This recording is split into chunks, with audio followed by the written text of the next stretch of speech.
This South African pangolin is nicknamed Bumper.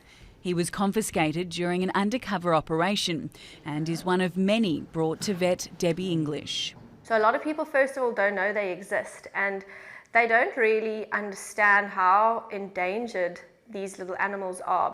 By the time they get to this clinic, the pangolins are in desperate need of medical treatment. More often than not, they are emaciated, dehydrated, and most of them have pneumonia when we receive them. The animals are kept in appalling conditions before they're traded on the black market. They're left in car boots, bags and plastic drums for days or even weeks. One pangolin can fetch up to $15,000. Their meat and scales, which are made of keratin, are used in traditional African and Asian medicine. It's the most traded of the illegal wildlife animals currently, and that's it's taken over from the rhinos in a big way. This undercover agent for the African Pangolin Working Group poses as a buyer. And once we've put the deal together, we'll set up a time and location where we do the transaction, and this is where the sting operation will go down.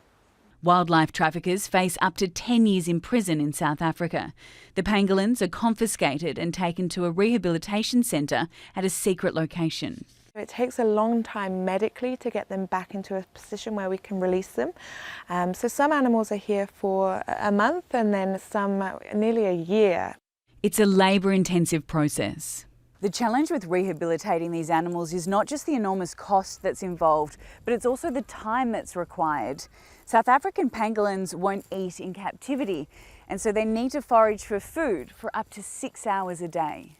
Emma Diaga has a team of staff and volunteers. And while getting them back into the wild is the ultimate goal, conservationists say it's not enough. In every one that we save and the time that we save that, hundreds and thousands are being poached in that time. We're not talking a matter of 10 years they'll be extinct, we're talking a year. They are shy and secretive, they don't hurt anybody, but yet we're destroying them. The clinic receives no government funding. The undercover agent also works for free. It's for each and every person, every citizen, every person to actually protect the wildlife, because we are protecting it not for ourselves but for our future generations. As for Bumper, he's been released back into the wild. One of the few success stories in this campaign to save the pangolin.